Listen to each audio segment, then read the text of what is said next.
a lot on our different independent papers. First this morning would be The Nation as Tinubu vows to rebuild and restore flood-hit Mokwa.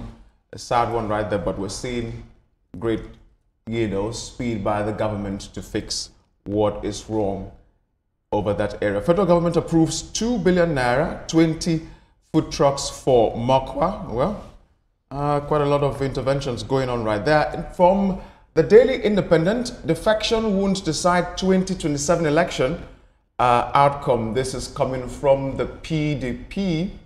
We're going to see exactly where this would go. The Punch newspaper, the headline right there, VIP's lobby presidency as federal government grounds 60 private jets. Okay. And from The Guardian, donor fatigue hits 33 or 331 PHCs, over 400 staff puts North in dire straits. All right. And from the Daily Independent, how hot money remittances drive Abuja's property boom. This one is a good subject to discuss. I don't know exactly how, housing has become very expensive, but we'll look at that this morning. From the Platform Times, Bill Gates to Nigeria fund primary health care. See, we just talked about that a few minutes ago.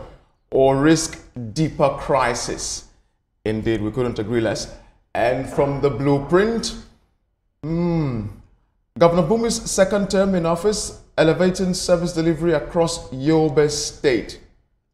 Talking about the midterm assessment of the various governors across the nation. And that one quickly is for Governor Bumi. But let's quickly get back to the Nation newspaper as we dive into some of the issues this morning. Of course, I have my wonderful people on the table with me, Toma, Veronica, and Ria. We will be shaking the yam. Not the table. No. I think the table is already shaking already. Moreover, we need it. Now, let's face the food.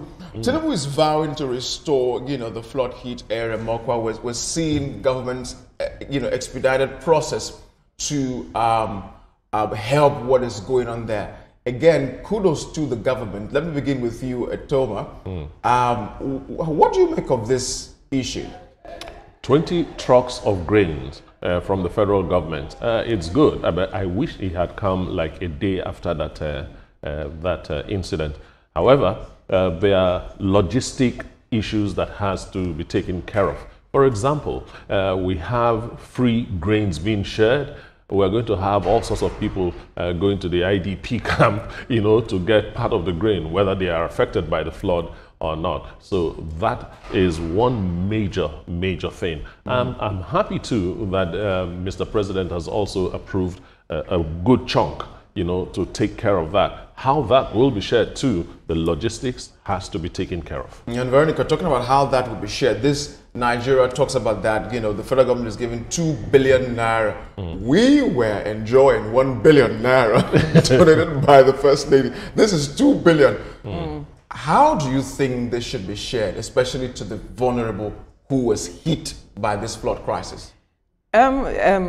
Nelson, it is good that the government has gone in here to address this matter, because I was really concerned yesterday when we spoke about this, especially the role of the state government also coming in to speak and also address this matter. So the state government and the federal government need to work hand in glove to ensure that they give the people who need these monies appropriately what they need at the end of the day, because data is key. I recall that one of the days when we spoke with Chenemi Bami, a correspondent there, he said that because NEMA said they couldn't share what is called relief materials because of the number of people there. They need to be sure that it's the right persons that got what they brought to share. So that was why they did not share it at the time. So they already know they have challenges on the ground regarding who should get what and who are those that actually are the ones affected. That's where data comes in, because in this part of the world, we do not do well with keeping data. So data management is a challenge. So I'll be looking forward to how they'll be able to manage these resources such that it is corruption proof, it is transparent, and that the developments we need for Mokwa is restored, as the president has said at the end of the day. So I hope that they have the right data over the times that they have been waiting. It's over 5 days, over a week now. They'll be able to, they have gathered enough data to know who needs what at the end of the day. Speaking of Rhea, federal government partnering with the state governments she just mentioned, we saw the vice president on ground, going about to see exactly how this was going to be resolved. Now, my issue, Rhea, is that we sometimes work reactively. Neymar and several agencies who are involved in, the reportage of flood-prone areas have been shouting on top of their voices for quite a long time now. Why do we need to wait for flood to happen before we take reliefs to them? And thank you. This is just what I want to highlight on. I'm saying that there's no amount of food that will be given to these people to determine what they lost. People lost their family. When we talk about Mokwa Nelson, I get really, really emotional and sad, because these are people that have lost their families, lost their properties. Yes, we applaud the government, coming a little bit too late, but still we applaud them. That's a lot of money and all of that. But what I want to key in on is that we should do more preventive measures. We don't want another Mokwa again, and then we are now taking food and things to them, because there's nothing you can give them that will bring back a life.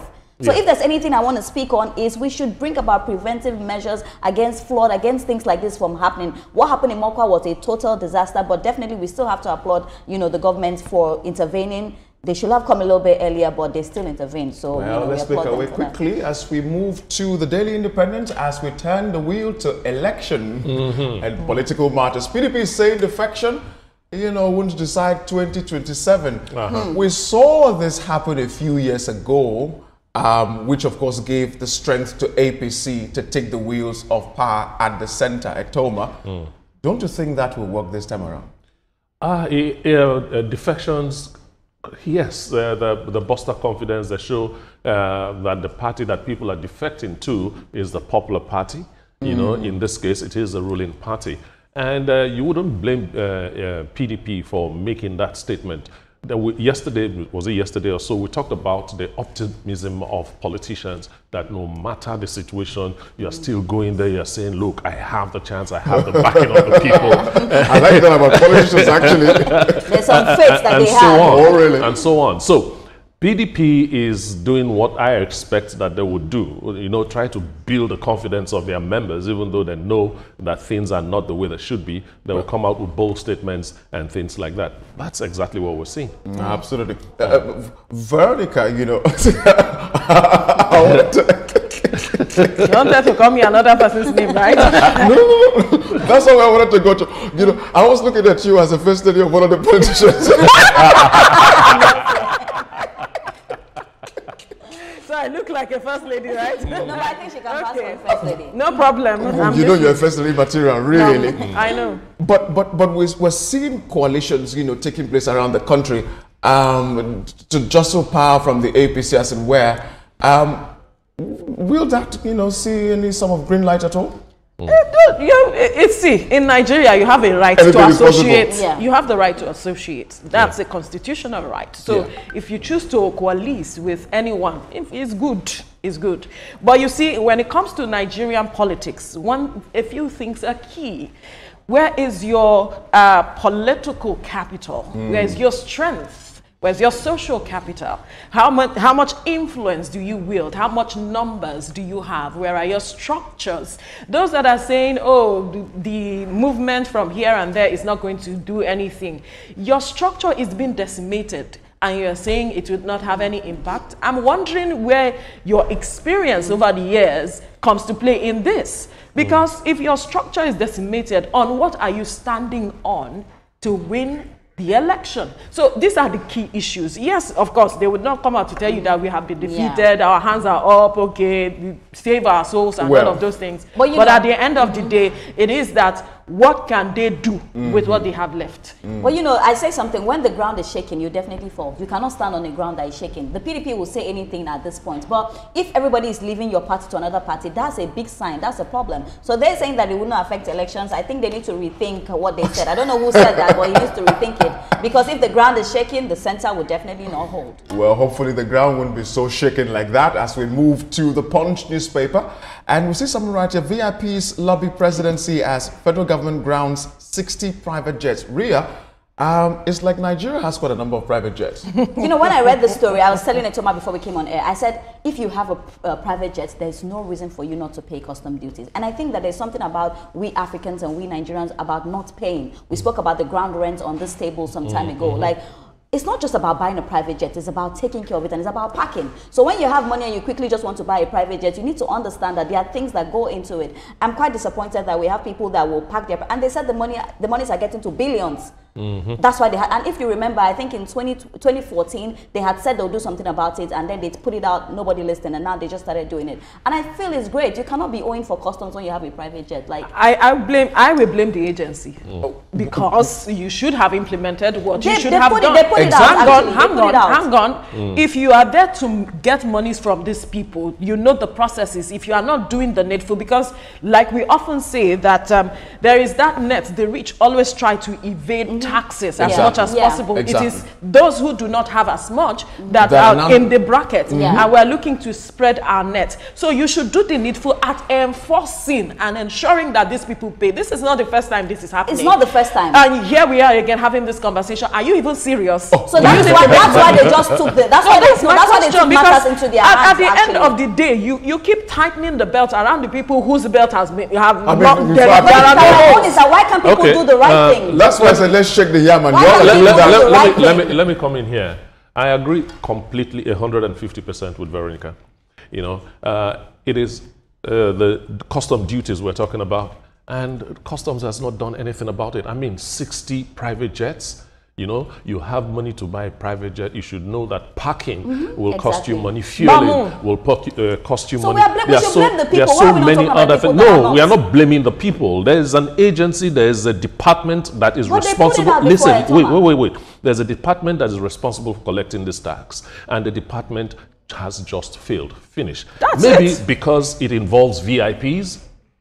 Okay, so even if they fail, they've redeemed themselves now because they've locked it up. And no people, and then you feel that, okay, you keep evading it. This is why we are where we are. So I think that's why they took the action that they took now. Whatever action, let's see how far it will go. Because this action has been taken before. Really, I hope this action can be taken also in the healthcare, as the Platform Times is talking about what Bill Gates said: fund primary healthcare or risk deeper crisis.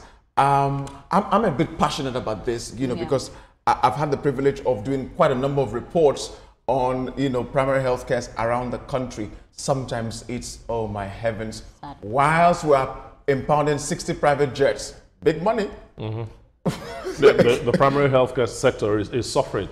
Where I come from, they say the most important part of a journey is the first step. You know, primary healthcare is the first step of our healthcare system in Nigeria. Exactly. So that would have been our primary focus.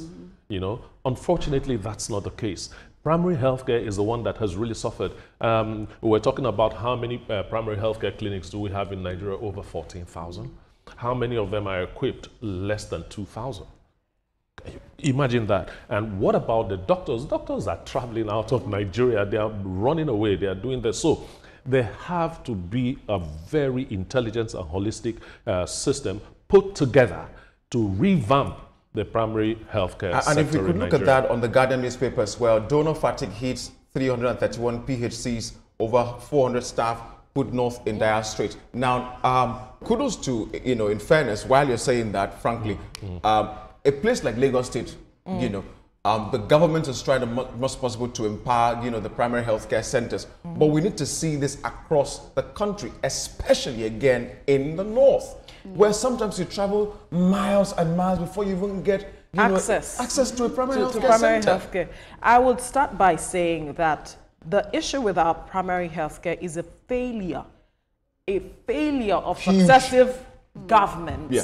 Because I recall the previous administration mentioned addressing some of these issues of primary healthcare and also ensuring that they brought in about 10,000, equipped them and all. I'm not sure where we got to with that one as it is. Talking about the cut of aid to some of this primary healthcare, especially in the north, Nelson, let me tell you, I heard a grim story and it was sad. Oh, boy. A number of these people who are donors are leaving these places, and they have stood as the gap, you know, as the stopgap measure that we have in regarding healthcare. And now that they are moving out of the country, a lot of people are turning to whatever solution that they can. And so a lot of people are losing jobs because these persons are no longer available. These funds are no longer available. And it is not just about the healthcare. It is cascading into the matters of hunger and so many issues, because the monies they get from these people working with these agencies is no longer there. So it's now a complex problem. It is difficult. So state governments have not done the needful, because it is supposed to be within their purview, and local governments as well. So if we now need to sit and address this matter, I only wonder where we will begin. Oh, just mentioning local government, I don't want us to go there, but Ria, let me take you to Daily Trust and the issue of Abuja property boom. You know, you mentioned that a few days ago, that was a conversation on the table. The FCT minister is putting his foot on the ground to say everyone must pay. And talking about what, you know, Veronica raised earlier about impounding the aircraft and the agency's failure to, you know, do what they're supposed to do. I think this is the right way to go. I've been saying this thing. I said, as citizens as well, we should know the right things to do. It's not every time we keep blaming the government. We should know the right things to do. We spoke on it on this table when, you know, Wike was telling people to pay their ground rent, and we saw how difficult it was. Like, people were owing for a lot of years. Now we're speaking about this. This is a good one, because this is a step in the right direction. We're seeing that, you know, the people abroad are remitting more money, and it's helping the real estate sector in Abuja. We cannot also deny the fact that Wike is doing a fantastic work when it comes to real estate in Abuja. So this is good news. This is actually what we want to see. And Veronica, on the Blueprint newspaper this morning, Obasanjo is talking about the Civil War. And he said here that... You know, when you haven't heard his voice for a while, he needs to spring up something so that he can be heard. You know, because I'm wondering why we had to go back to the conversation of the Civil War. No, but he raised a matter. I think we should pay attention to that. Yes. Don't always look at the messenger, but look at the message. True. So that's what I want us to pay attention to. Because I think we're seeing a play of that come out. And that's why he said it was misinformation. Disinformation that played a significant role in the Civil War. And that it is playing back again now when we are looking at the matters of insecurity in our country. And it is critical that we look at that, because when you get some information from these matters around the country, you wonder really, because other persons will tell you, oh, I just traveled there, I just went there, and it's a different story when you are comparing notes, what you're hearing versus what you're seeing. Be it on the pages of newspaper, and be it on TV, or even on social media. And you wonder, why are these people trying to disinform people? Because disinformation is the deliberate use of wrong stories or fake stories to misinform people, or to just change the narrative around something. Some persons are trying to perhaps, allegedly, as we say on social media, allegedly just rip us off of certain monies in this country. Yes, we know that government has put in a lot when it comes to addressing security matters. But when you look at those stories, are they as gory as it is being reported? True. Are they as horrible? Yes, there are those who have even spoken about how some governors are going about this matter, that they are being let me not use the word that they use, but that the way these governors, they are not handling this situation as governors should. They are not sitting on top of the situation. And so some statements that they make are flippant and shouldn't be said at some point. So we need to work hand in glove with government. There are those who will tell you that even the US is more insecure than even Nigeria, but you do not hear them talk about matters of insecurity as Exactly. we should. But that shouldn't take away Exactly. from the fact that we have a a challenge responsibility, yeah. on our hands, and we need to deal with it head on, because if we are looking to attract investors, what are we doing? If we are looking to ensure that businesses thrive, what are we doing? If we are looking at the number of out-of-school children who have not gone to school as a result of these matters, we need to address these issues, because the future of those children, the future of the country, our businesses still rest on these matters, and even food security also rests on this matter. So a lot needs to be done at the various strata of government. Indeed. You know, Vera, you spoke about security and what the government has been doing. I just came back from Kaduna myself, and I crisscrossed between Abuja and Kaduna, I think for about 3-4 times, you know, in the period I stayed there. And the issue of how safe is that road, and some persons took me through an insecurity intel of what the military, I don't want to say that, of what the military has done to ensure that there's safety traveling between Abuja and Kaduna. Now that is not on the news, right? That is not on the pages of newspaper. And so sometimes Nigerians who are not informed or are aware would go about the town with the wrong information. If you want to test it, if I would say so. Because there are those who deliberately ensure that it is the wrong information, that it's the wrong information sells.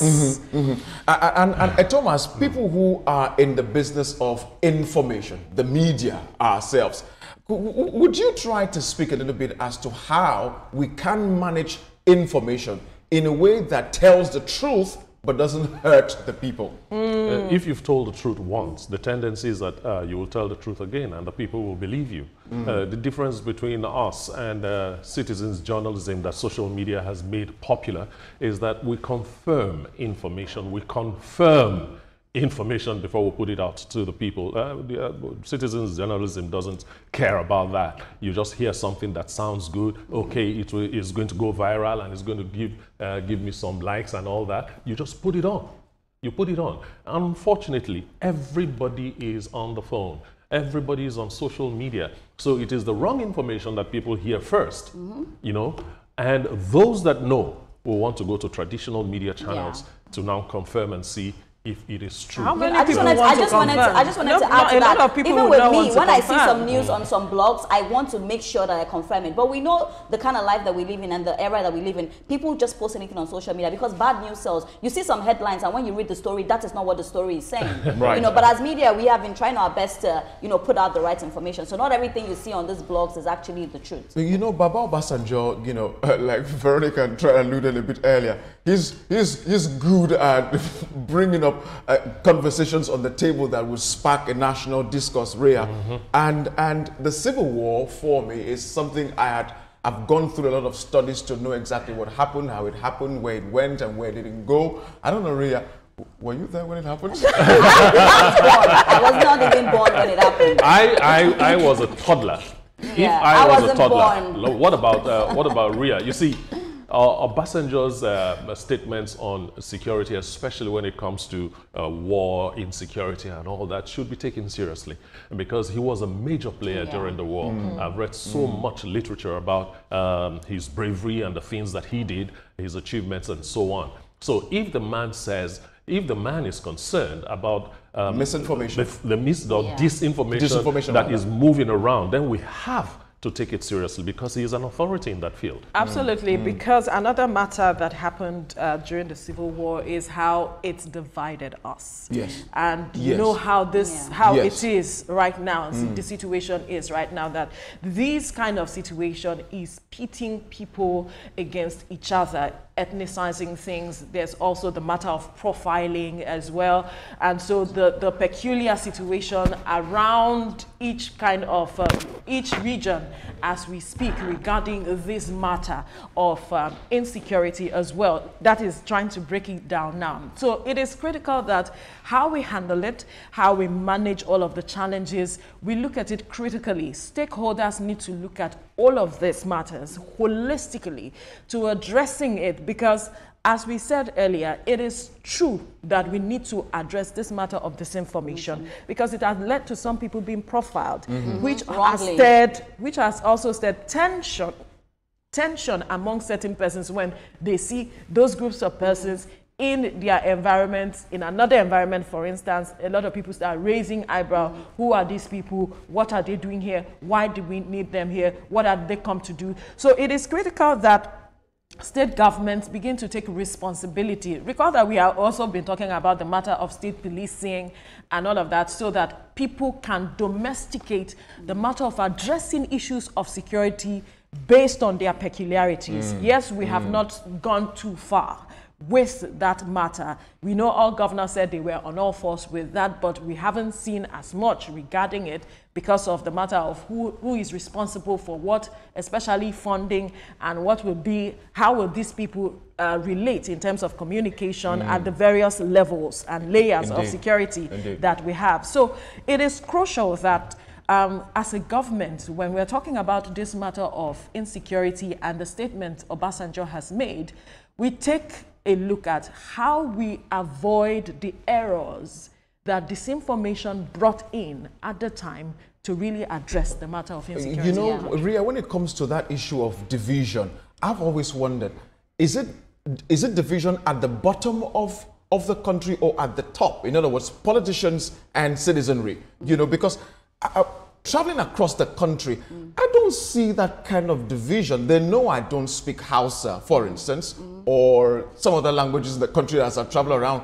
But there's this warm hospitality that I receive anywhere I go to, not because I'm a TV person, as it were, but there's just that camaraderie of Nigerians. So, are Nigerians the matter, or Nigerians who are not in political offices I hear the where matter? you're going. Or is it Nigerians at the top who have access to money and power? It's not for my mouth to hear the teacher has died. But what I will say here, I agree with you. I say it all the time. Nigerians are amazing people.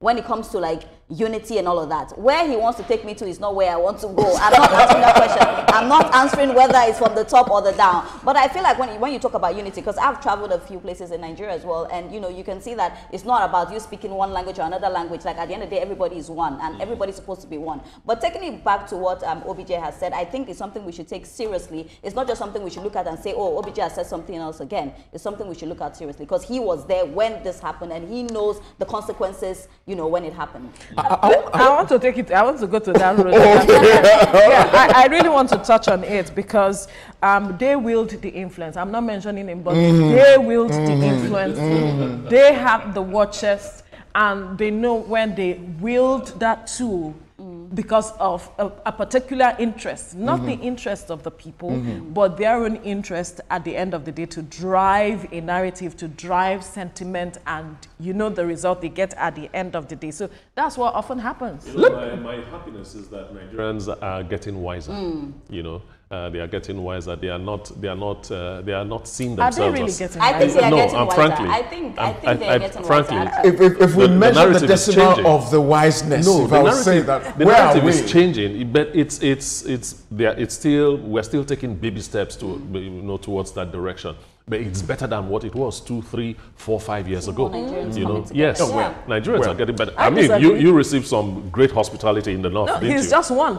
Out of many, frankly. Out of many, yeah. frankly. Out of many, frankly. yeah. So it might be that they know you and you don't know that you are known. And maybe the way you approach them, approach is also a major issue when you're Really? talking about hospitality.